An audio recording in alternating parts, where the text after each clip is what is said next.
are part of our public education system here in the state of California, and some 625,000 adults that support our public education system in the state of California. To Dr. Galley, who you'll hear from in a moment, a father of four, to so many members of our staff that are looking forward to our children getting back to school, getting quality education, and allowing us as parents to get back to work where we are able to, and to make sure that we're attending as we anticipate this time every year to so many other responsibilities as parents and caregivers. So today I want to talk about what we're putting out in terms of guidance and guidelines for education in the state of California in the context of COVID-19. We'll go through a list of specific recommendations, specific guidance, as well as updating you as we do on all the latest information relating to positivity rates, hospitalization rates, and ICUs here in the state. But let me begin first with a foundational framework, and that is our bottom line, that learning in the state of California is simply non-negotiable, that schools must, and I underscore must, provide meaningful instruction during this pandemic, whether they are physically opened, the schools, or not. And that's what I want to talk about specifically today. Our students, our teachers, staff, and certainly parents, we all prefer in-classroom instructions for all the obvious reasons, social and emotional foundationally, but only if it can be done safely. As a parent, I believe that as someone that has a responsibility to help support the education of 6+ million kids in the state of California, I have the backs of our staff, our teachers, our school nurses, our counselors, our guidance staff, principals, bus drivers, janitors, all the folks that are responsible for the caretaking, the safety, and the health of our children. We have to have their backs as well, including, obviously, the preciousness that is our children and the kids in our education system. But safety is foundational, and safety will ultimately make the determination of how we go about educating our kids as we move into the fall and we work our way through this pandemic. Here is the 5 principles that we are laying out in terms of our expectations. Here is our pandemic plan for schools in the state of California. Number 1, safe in-person school based, again, if you're going to be in person in the school, based upon local health data. And I'll walk through that bullet point in more detail in a moment. We have new mask requirements that we are putting forth today, some clarification and some constructive guidance on physical distancing and other adaptations that we expect to see within the school setting. We're putting out specific guidance as it relates to testing and contact tracing in our school system, and what we mean by distance learning. And the word rigorous is foundational. If we're going to have distance learning, and we will, to make sure that it's real, that we address equity, we address the divide, and it's quality. It's rigorous distance learning. Let's talk about number 1. Using data, using the foundational data that we have laid out county by county all throughout the state of California. We are now putting forth guidelines that say schools can physically open for in-person education when the county that they're operating in has been off our monitoring list for 14 consecutive days. If you've tuned into these daily briefings, you're very familiar with our monitoring list. I'll be updating that list later in the presentation today. But we are now putting forth guidelines that say, based on the data, based upon the background spread, the community spread of the virus, that if you are not on that monitoring list, you can move forward as a county if you choose to physically open your campus, physically open your schools. However, schools that don't meet this requirement, they must begin the school year this fall through distance learning. Number 2, and I'm going to get to that in a moment. Number 2, we're putting forth a new mask requirement in the state. All school staff and students, all staff and students in 3rd grade and above must wear masks. Students in the second grade or below, we strongly encourage wearing masks and face shields. I have a very young son, Dutch, and caregivers, when he first saw masks, he naturally recoiled. A lot of caregivers now have face shields, and he can see their expressions, their humanity, and that's why we put specifically guidance out as it relates to not just masks, but face shields as well. Our third frame of guidance that we're putting forth today is around physical distancing, and as I mentioned, other adaptations. So on the physical distancing side, we believe that it's incumbent upon staff to maintain at least a 6-foot distance between each other and a 6-foot distance between themselves and the students. We believe that school day should start with symptom checks, meaning temperature checks. We have robust expectations around hand washing stations, sanitation, deep disinfection efforts, and that these schools have, along the lines of the adaptations, have quarantine protocols. And we'll talk a little bit more in a moment about these continuity and attendance plans that each school site is now responsible for putting forth. As it relates to the issue of testing, there's a requirement that we test on a rotating basis a cohort of staff on a consistent basis. Dr. Galley will talk a little bit more about that.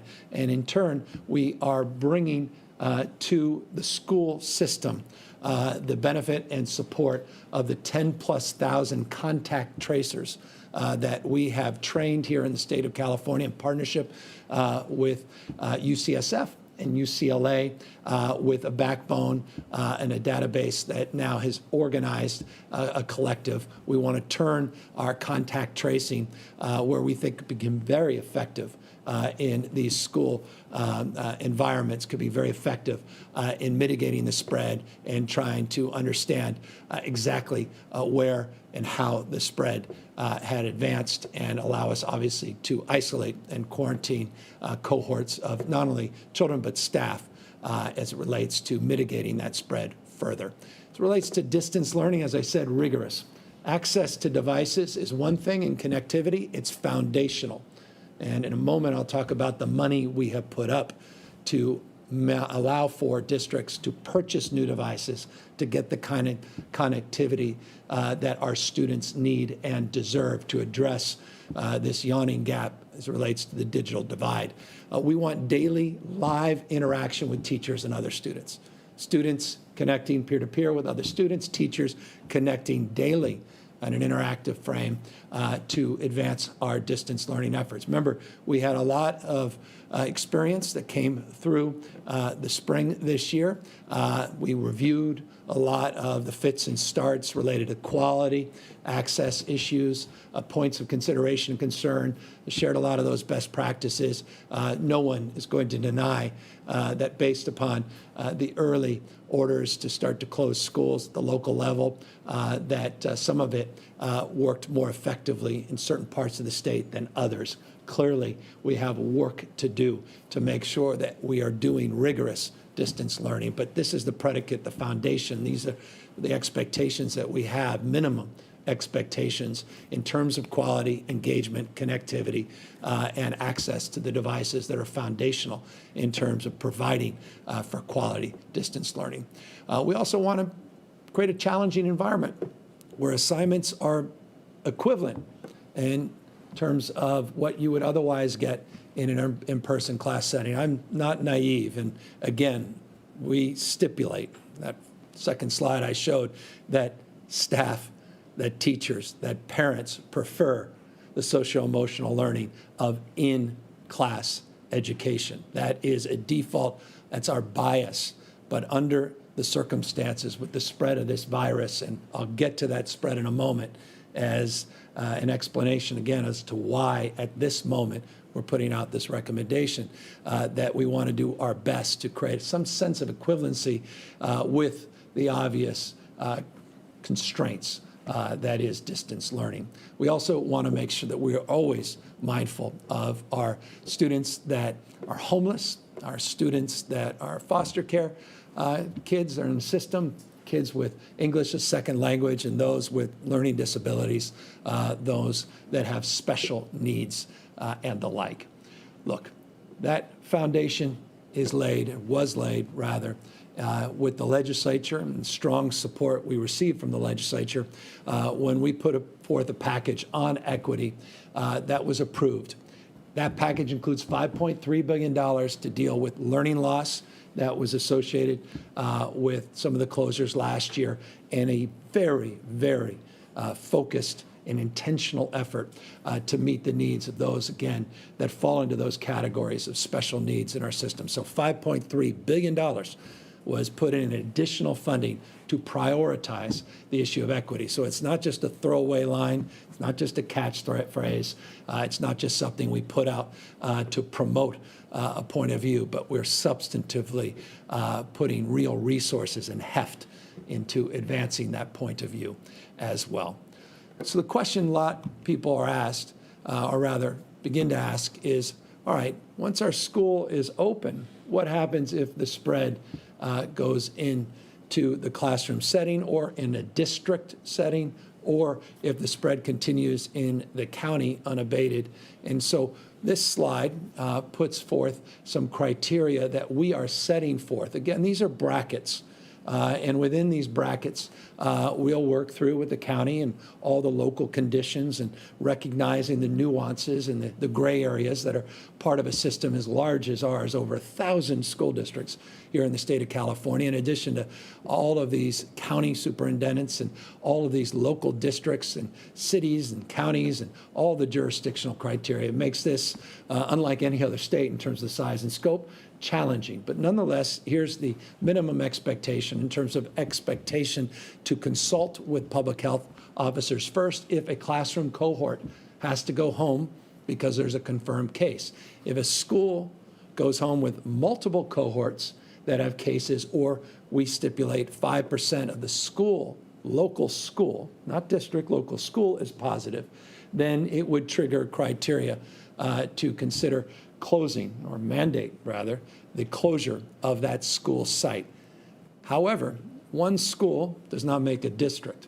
And depending on the size and scale of your district, this could be multiple schools or just a few schools. If they have similar cohort caseloads, we then have a stipulation here, mandate that if 25% of the schools that compose of a district have positive cases that reach that threshold, that they need to be closed within a 14-day period. So that's the foundation that we're laying out today on public education guidance. As many of you know, we put out guidance to the Department of Public Health, California Department of Public Health, some time ago.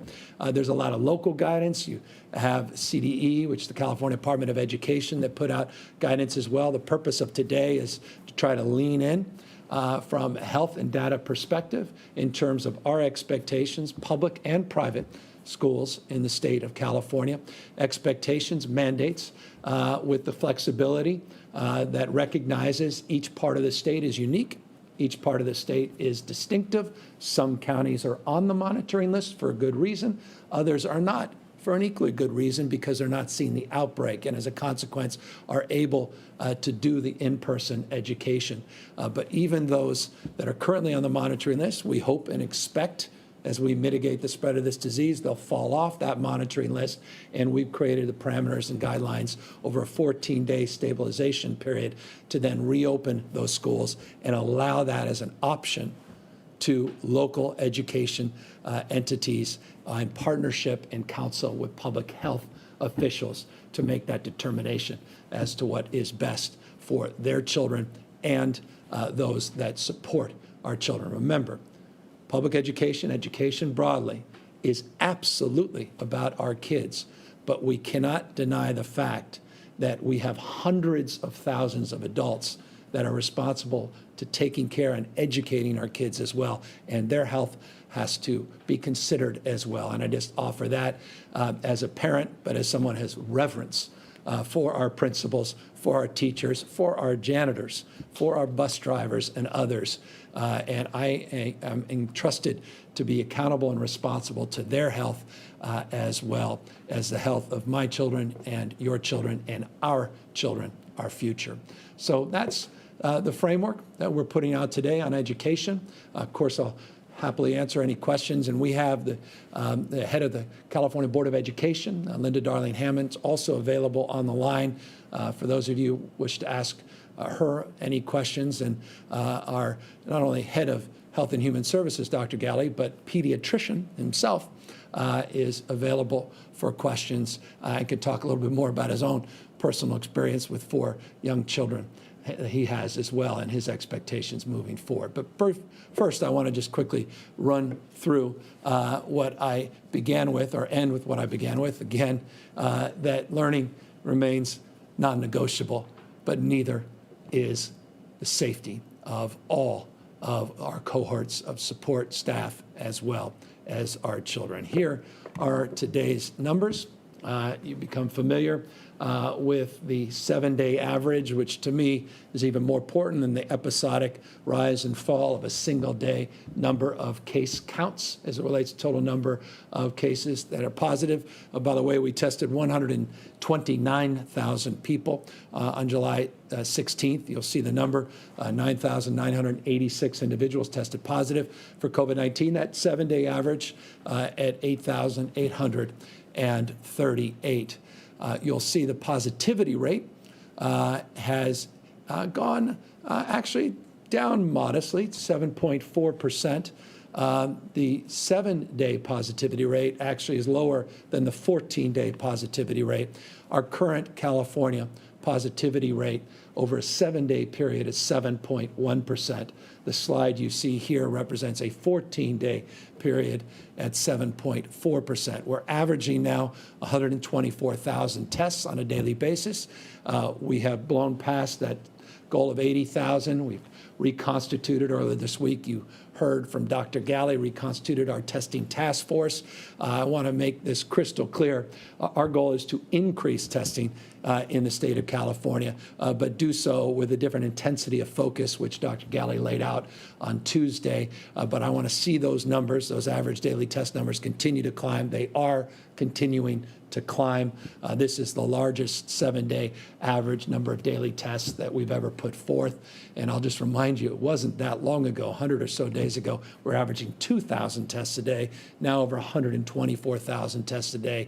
And we'll continue to fight to see those numbers increase despite all of the external challenges. We'll just have to be more resourceful. And we, as a state, are more than capable of figuring out how we can navigate some of those supply chain shortages and some of the other constraints that have been highlighted over the course of the last few weeks, and understandably so. So positivity rate, 7.4% over a 14-day period. That represents about a 7.3% increase over the 14-day period, as you can see from this slide. As it relates to hospitalizations, we continue to see hospitalization numbers increase in the state of California, about a 20% increase over, I'm looking now, that's more like 22% increase over the 14-day period. 6,808 individuals now are currently COVID-19 positive patients in our current healthcare system. Represents about 9.2% of the total number of hospital beds now have an identified COVID-19 positive patient. That was about 9% when I shared this slide with you on Monday. So it's increasing, but again at a rate that the current system in the aggregate can absorb. And I'll, in a moment, talk again a little bit more about what we're seeing at the county level. But what we're seeing in the aggregate at a state level related to hospitalizations, not surprisingly, extends to the issue of ICUs, up about 15% over this 2-week period. Now 1,941 individuals that have been admitted into our ICUs, about 16.6% of the total number of patients in our total population, or rather our total asset base of ICUs and NICU beds of 11,711. So that's holding. It was about 16% when I presented these slides to you on Monday. Still north of 10,000 ventilators available, but again, this is in the aggregate, statewide, doesn't represent what's happening at the local level and what's happening at the ground level. That's the purpose of this slide, to talk about the counties on our monitoring list. Now 32 counties, likely 33. We're monitoring one or two others. I expect and anticipate a county or two that's sort of 2 days, likely to be on a third day. Again, though, people fall off, they come back on, but 32 counties currently on the monitoring list. 58 counties in the state of California, 32 counties represented on this monitoring list. That number's held fairly steady, 29 or so last week. The end of the week, now 32. We started the week around 32.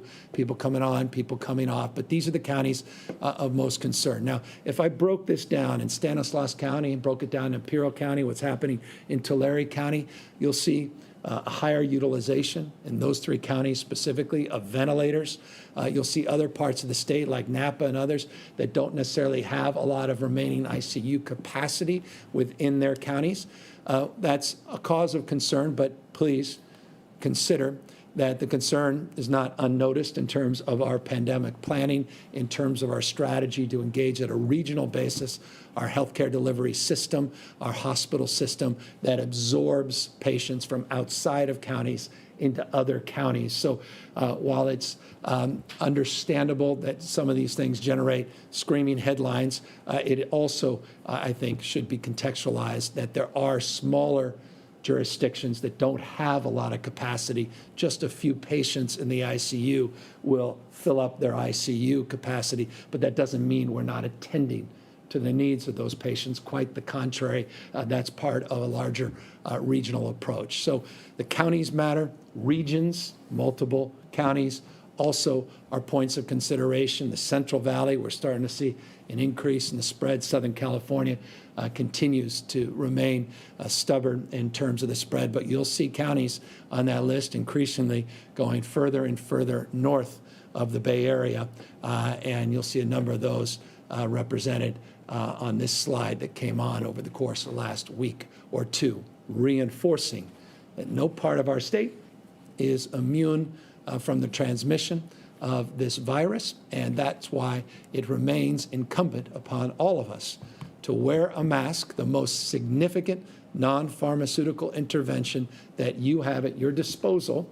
And to the extent you don't, please go to our COVID-19.ca.gov website, covid19.ca.gov website, to avail yourselves of all the resources, not just knowledge on that site, but to have the opportunity to look at support. If you need the support to get masks, or you're in an industry where you feel that you need the support in terms of PPE, broadly defined, even beyond masks, I'd encourage you to take a look at that site. There's a number of things on that site that lay a specific focus on some partnerships we've formed and some strategies we have advanced to provide and procure PPE and the like. By the way, we have done that in our public school system. We have provided millions and millions of masks, face shields, hand sanitizer, over 50,000+ temperature devices. Over 2 months of PPE has been provided to our public education system. We'll provide more as needed. Yes, we considered the size of face masks, recognizing that my 4 or 5-year-olds, 6-year-olds have different sized faces than dad and mom, and so we are also considering that in terms of the next tranche of not only procurement, though we've been in the process of procuring different size masks, but in terms of the distribution of the same. And so I just also want to make that point, that $5.3 billion you saw on the equity slide was focusing on equity broadly, but it's money that is available for additional purchases of PPE money that is available for additional purchases of connected devices, money that's available to address the digital divide. Again, it's why we call it learning loss. And within that, lots of flexibility with an equity lens to provide real resources to the school districts to allow them to make the kind of bulk purchases that are necessary at this moment to close those divides. I remind you always to physically distance, wash your hands, minimize mixing. That includes large crowds, backyard events with neighbors or extended family members you haven't spent time with or been in contact with in some time. These are just foundational points. And I'll just close with this. None of us want to see education virtualized. At least I don't. I know some folks perhaps may think that's a better approach.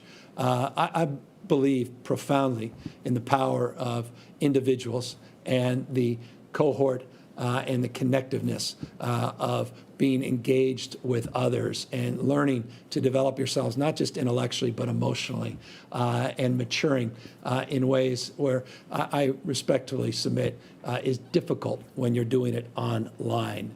That said, the one thing we have the power to do to get our kids back into school is look at this list again.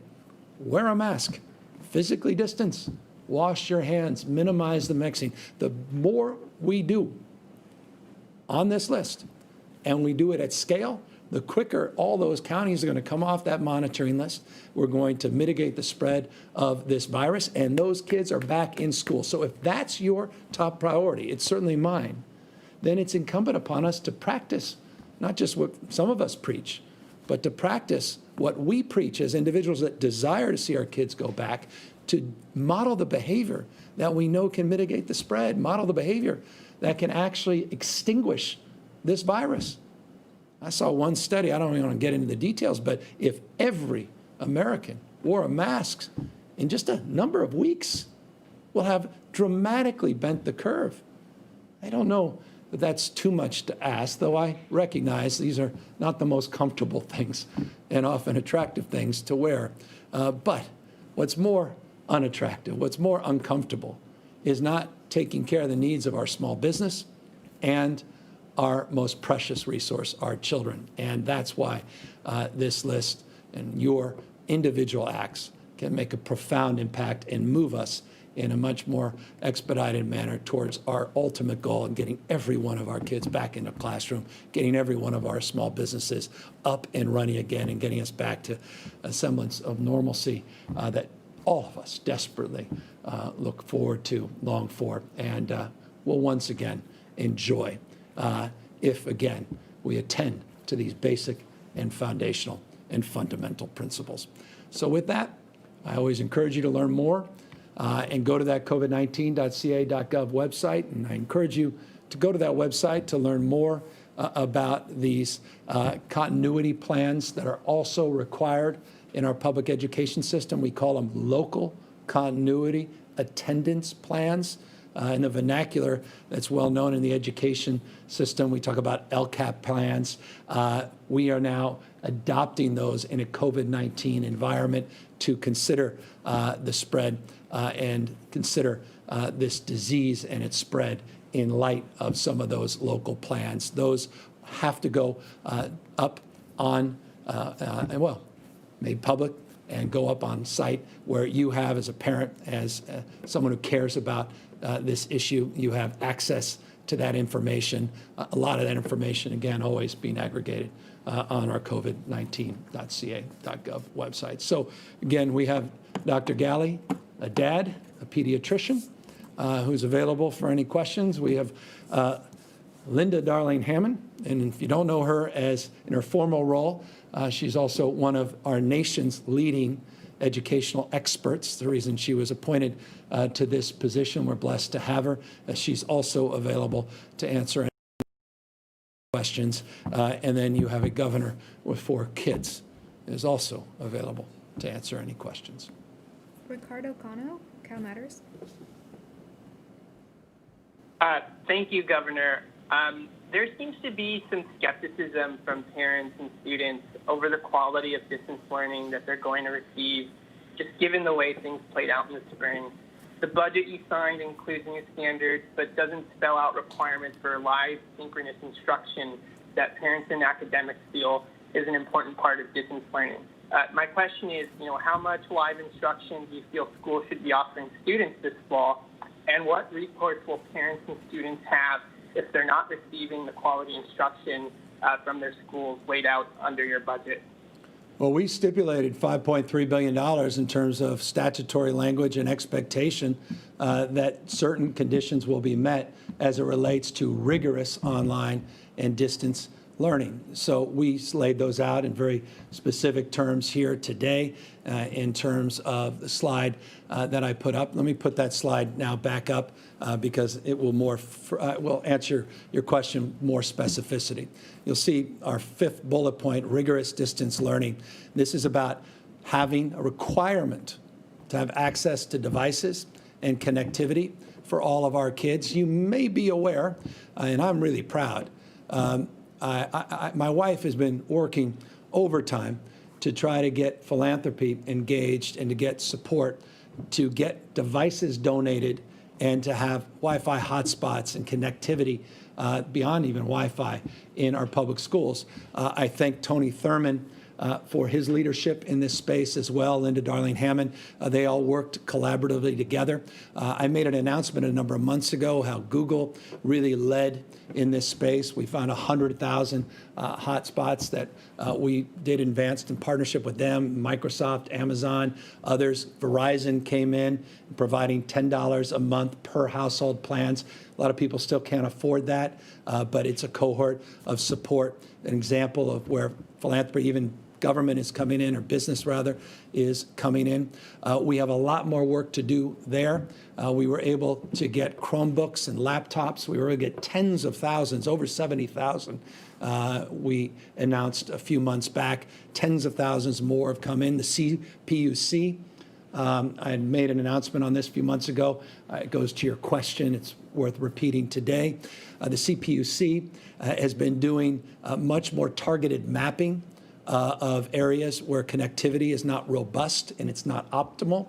That's been a renewed effort over the last few months to prepare for our fall academic season. We have, in addition to that, put up tens of millions of dollars, $25 million from the CPUC, that is providing supports to what we call LEAs, these local education authorities, to cut the costs of connectivity and devices in half, in addition to all the philanthropic efforts that are underway. But we put that $5.3 billion up, and we put statutory language in the budget as it relates to the need to do a lot more in the old traditional ways through bulk purchasing. And that's why that money is available. And that's why it's incumbent upon districts in the next couple of weeks that are opening up, some as early as August 17th, to purchase these devices to get that connectivity moving. Let me just give you a novel example of some of the connectivity. The city of Sacramento outfitted a lot of old school buses for connectivity and put out a playbook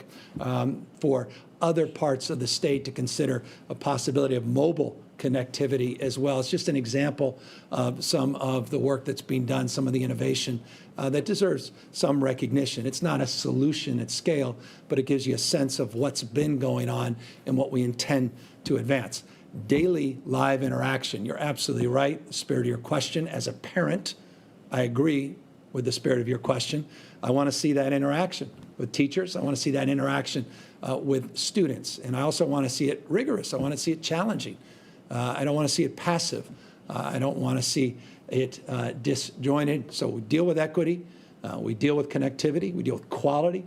We deal with the importance of having lesson plans that are robust and are meaningful. And we move aggressively to extinguish this virus so we can get everybody back into the classroom as soon as we can. This is how we start in those monitoring counties. This is not how we intend to end. Quite the contrary. We hope in some cases some of these counties fall right off that monitoring list, and we're back up and running in person with all these new criteria and safety expectations, health expectations in place.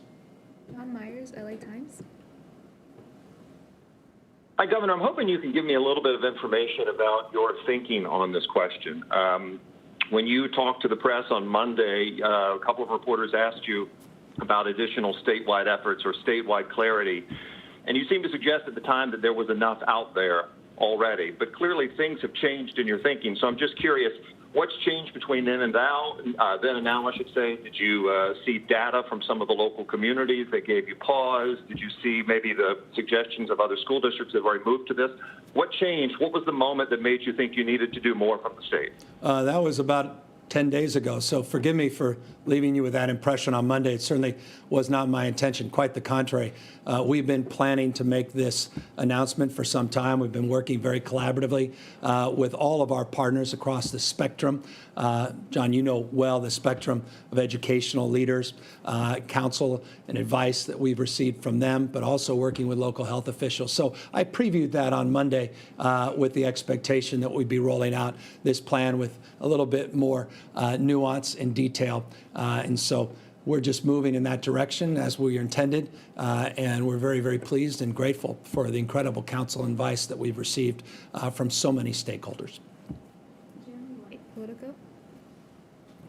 Governor, thanks for taking our questions today. I think a lot of parents around the state are wondering what this means. You and others have talked about how kids getting back to school is going to be critical for really getting the economy restarted. So do you have any plans to support parents who this news will mean kids staying at home indefinitely at this point? Yeah, I mean, it's across the spectrum, isn't it? I mean, when you have an average daily rate of case increases now over 8,838, that's our 7-day average, those case numbers are of concern. And that's why we moved forward with modifications to our stay-at-home order, added more of these counties to the monitoring list. We're concerned across the spectrum about the impact on local businesses, the economy in the state, and obviously our parents. And again, it's not an intellectual exercise for me.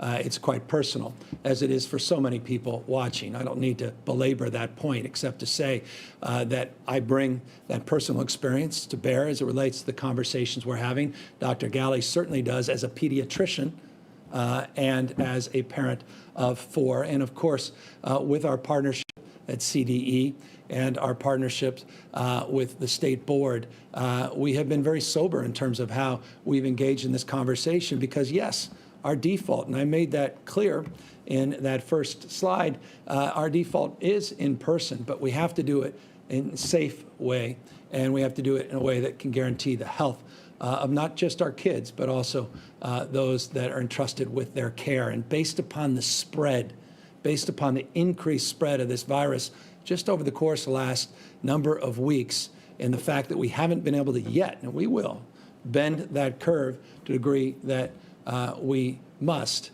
that has unfortunately put us in this position. And so I look forward to finding all of those supports we possibly can across the spectrum to help support our small businesses, to help support our caregivers, and to help support our parents that, trust me, I know intimately, are dealing with an extraordinary moment in their lives, in their children's lives, and the pressure we put on our parents is very, very intense indeed.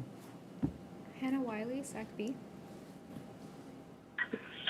Hi, Governor. Thanks for taking questions. Had the state moved more slowly through the reopening phase back in the late spring and early summer, do you think more school districts would be in a position to offer in-person learning? I'm not able to hypothesize about coulda, woulda, shoulda. Here's the reality that's in front of us, the reality I presented you today in terms of the spread in these parts of the state. It's been,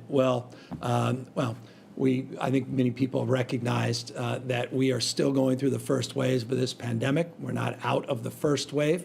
We were able to substantially mitigate an increase in the spread of this virus.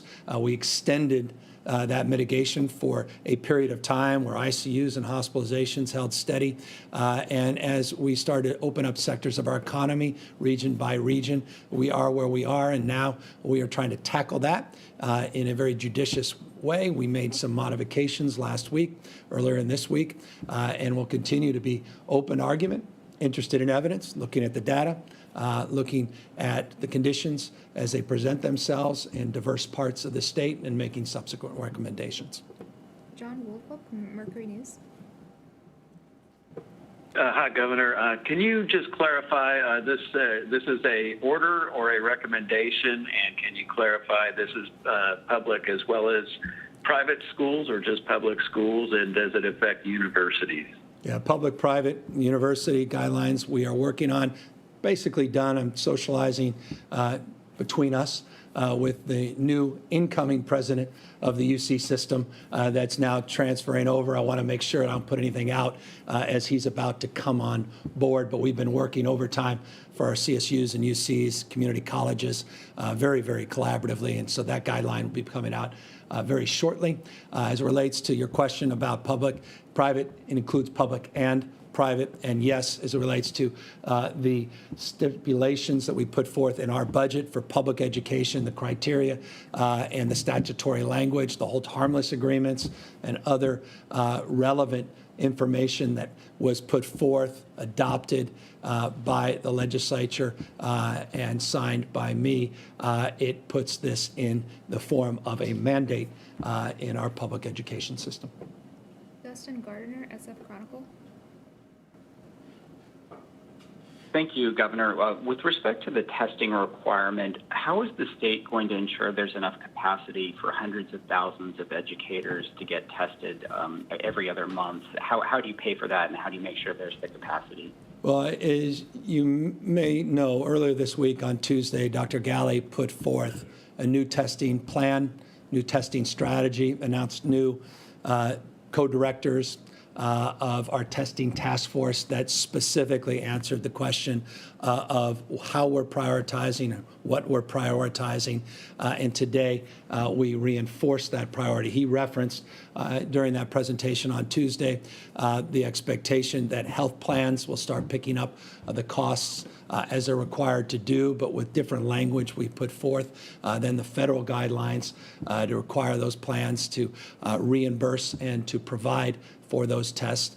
Employer responsibility. Employers include our responsibility as a state in our school system to pick up the costs of those tests. So that goes specifically into how we're going to pay for them. The testing we need to increase. I was very clear about that. Even though we had 129,000 people tested yesterday, we still have a responsibility to test many, many more. And the purpose of that presentation, the purpose of reinvigorating our testing task force was to do just that. And today we've set forth expectation that our adults in our education system will be tested on a cohort basis, on a rotating basis. And as we avail ourselves to more testing capacity, we'll step up those efforts to a whole nother level. And more important, perhaps, than anything else, is I think the announcement could be lost on connecting our contact tracers to our public education system as well. Because it's one thing to test someone, and we, again, focus a lot on that. But what do you do after someone's tested positive, or someone's been exposed to someone who has tested positive? And that question can be very anxiety-inducing in a public school setting. And that's why the partnership with the contact tracers at the county level now to really do the contact tracing isolation, to understand where the spread happened, what the cohort looks like, becomes foundational in terms of meaningfully addressing, mitigating that spread, and meaningfully opening up the opportunity to reintroduce students back into that school setting once we've addressed the spread of the virus. Kathleen Renane, AP. Hi, Governor. So as you mentioned, some schools are starting in the middle of August, so 4 weeks from now. Do you think that you're giving them enough time to implement these, complicated rules in a meaningful way by the time school starts? And then secondly, the guidelines don't mention extracurriculars. So if the school is open for in-person learning, what can they do in the extracurricular space? And then finally, for Dr. Galley, is the slight decrease in the positivity rate a sign that the latest closures are having a positive effect? Yeah, well, I'll leave that to Dr. Guy. I'll just defer to him since I've taken too much of everybody's time. I have strong opinions about that positivity rate, but I'll let Dr. Galley express his first. But look, as it relates to providing time, we've been at this for months now. This shouldn't come as a surprise to anybody. We ended our school year last year with the expectation of providing distance learning. We worked with a lot of the districts to share best practices, to work through a lot of issues.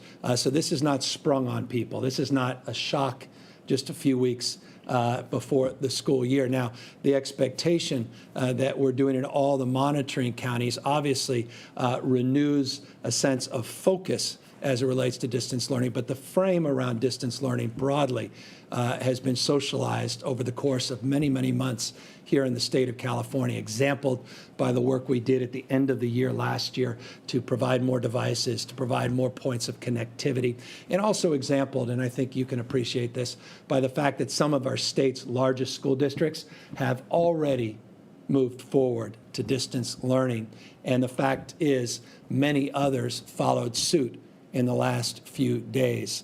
And so you have dozens and dozens and dozens of districts that already are moving down this path. And so from that perspective, I think the opportunity for these districts to prepare and opportunity to use the resources that we made available weeks and weeks ago in the budget avail themselves, I think, very favorably. Though, again, I am not naive. You'll invariably find a district that doesn't want any mandate, and certainly not this mandate, that obviously may express a different point of view. But we are working through 1,000 plus districts in this state, and we're working through a scale no other state in the country is working through. But with that, I'm not sure another state in the country has its head of Health and Human Service that has 4 kids and is a pediatrician. So let him answer that question on that positivity rate.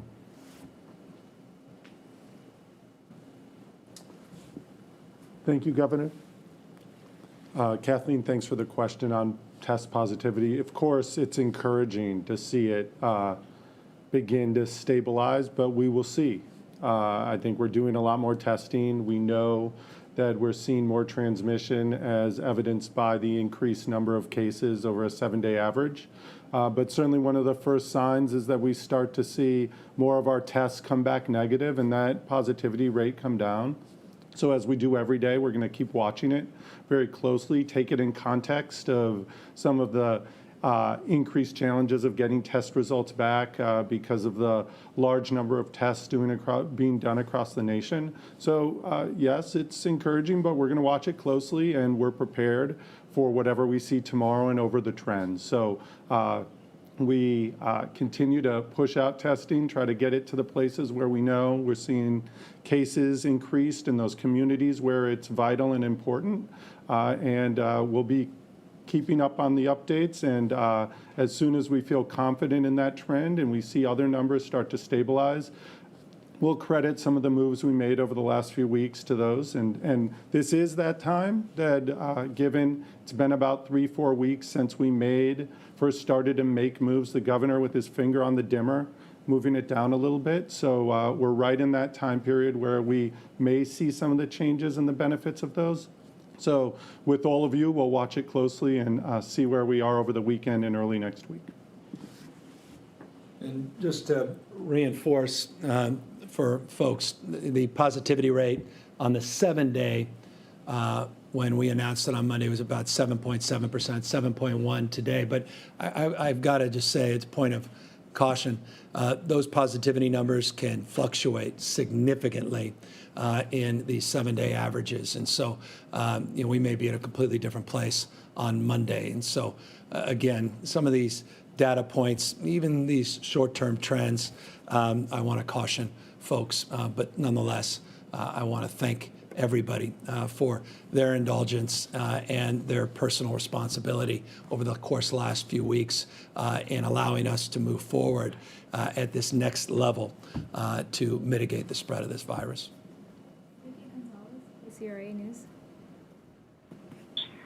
Governor, on the topic of parents that have students with special needs, I spoke to several parents over this course with students on the autism spectrum. They say their children have regressed considerably since distant learning last semester. It just didn't work.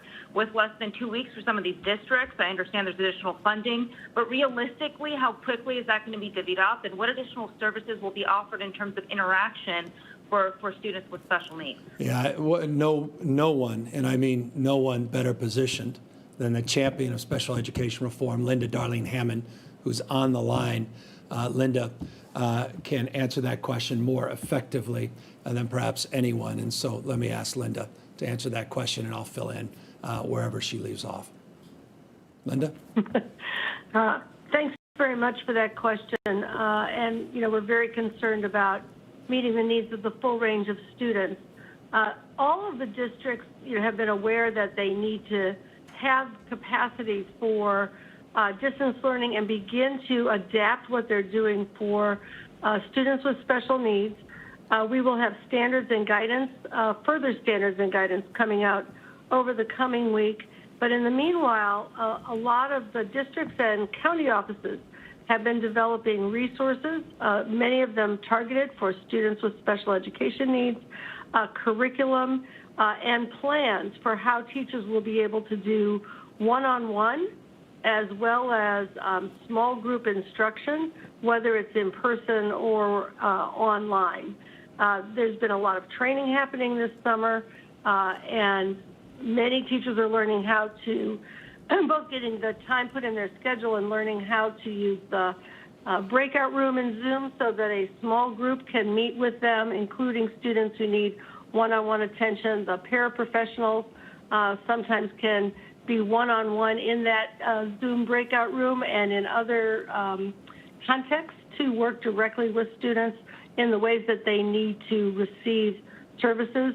So I think we're going to see a lot more capacity this school year than we were able to have in all districts last school year to really respond to both classrooms as a whole and the needs of particular students. And of course, as the governor said, we want to get people back to school in person.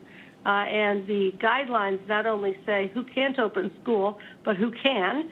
That's going to actually be encouraging, and how counties and districts and schools can get sort of off the distance learning list, if you will, and back in school in person. And so as districts have been providing their Plan A and Plan B for classrooms of kids and individual kids, there's been a lot of attention that they've been able to provide with new resources from the Collaborative for Educational Excellence and from the CDE to help them do that. Appreciate it. And Linda, and let me, if I may, interject and ask you a question as well, just in relationship to the work that CDE has done, all of your cohorts and partners, and the superintendent of public education, the webinars, et cetera, just on the distance learning question. I thought Kathleen's question was a right question about the fact that some schools are opening as early as August 17th. Not all of them had announced that they were moving towards distance learning. Now they are compelled in these monitoring counties to talk a little bit about the last few months. Maybe you can fill in with a little bit more specificity the work that has been done, that we haven't just been sitting on our hands as it relates to preparing for some expectation that we may see distance learning this fall. Can you fill in just perhaps a little more nuance into that? Sure.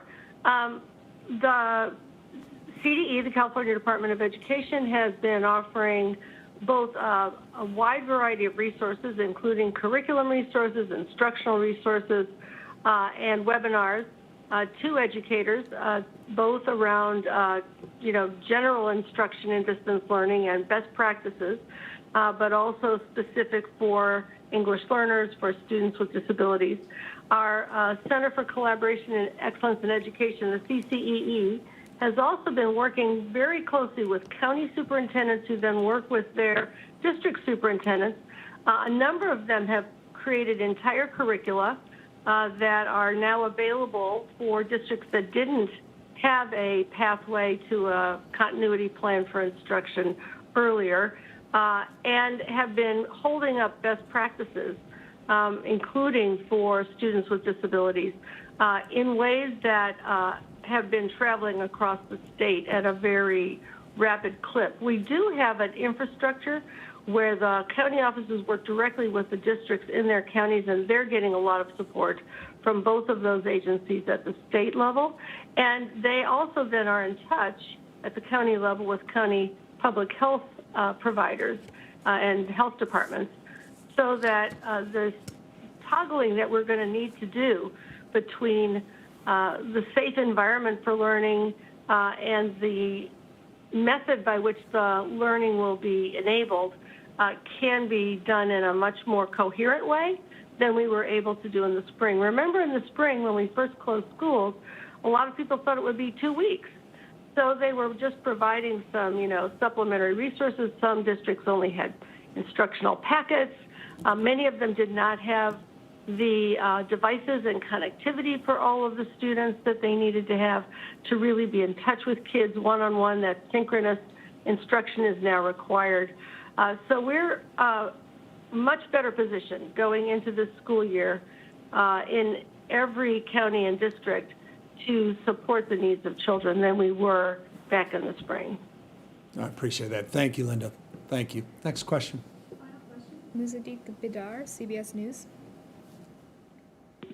Hey, Governor, thank you for taking the question. The Trump administration has made clear in recent weeks that reopening America goes hand in hand with reopening schools. President Trump has said he will pressure governors to open all schools. What kind of pushback and comments do you anticipate from the president on this? And have you been in contact with anyone in the administration or the coronavirus task force about your plan? Yeah, we've been constantly in contact with members of the task force, the vice president, directly, not just individual members of the task force. I think this afternoon I have a number of conversations with specific members as well on a myriad of issues, including where we are as it relates to education. Look, I want to just put up a slide because I think it deserves to be reinforced. And this was a slide about what is our bottom line, because I think it goes to the heart of your question and to the heart of the moment we're in. You can just remove a political context, remove one individual or elected official. I think broadly this statement, and forgive me, I say broadly because I recognize not everyone would submit to it, but broadly this statement I believe is accurate, that students, teachers, staff, and parents prefer in-classroom instruction. That we stipulate to, but only if we can do it safely. And I think it's that but only if we can do it safely. That's the responsibility of governors. It's the responsibility of superintendents of public education. It's the responsibility of county health officers, the responsibility of caretakers and teachers and other incredibly important classified staff. It's incumbent upon parents as well. And so this is the question that we are responsible for answering. How can we do it safely when you're seeing a background spread of a virus in certain areas that invariably will impact what's happening within the school environment? And I deeply recognize, I follow the science. I pay attention to the data as it relates, again, as a parent first, but as a governor, to the data about the spread of this virus based upon age. None of us are naive about a lot of the studies that are out there. And by age, I mean not just young people, but by ages underneath them, meaning 10 and younger, and our elementary school kids and the like. But we're not just talking about our children. We are also talking about those we entrust our children with when we drop them off at school as well, and their health and their safety. So it's an ecosystem, our public education system, our education system broadly, and we are responsible to address the needs of that ecosystem. And part of that ecosystem, in closing, does extend, and I recognize the president's insistence from an economic paradigm. I get that. It also impacts the larger economic question, because we all recognize as parents the need not only to get our kids back to school where they're healthy and safe, but also for us to get back to work as well. So all of these things are being weighed. They weigh heavily on all of us as parents, as members of community that have roles of responsibility. And so I appreciate this dialectic. I guess it's a way of saying this. I'm not looking to score cheap political points with people that have different points of view.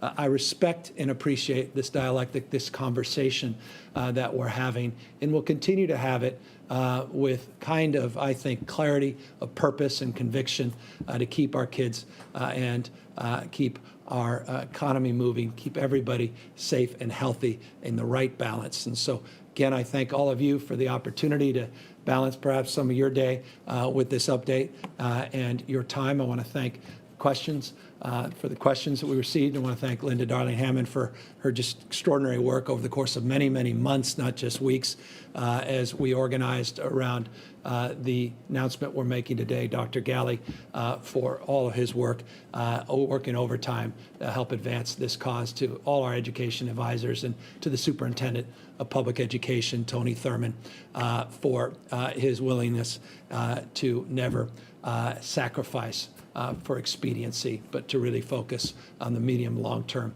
safety of our children and our staff. With that, hope everybody has a safe weekend where you are wearing your masks, practicing the physical distancing, and doing so in turn in the spirit of getting our kids back in classroom instruction. Take care, everybody.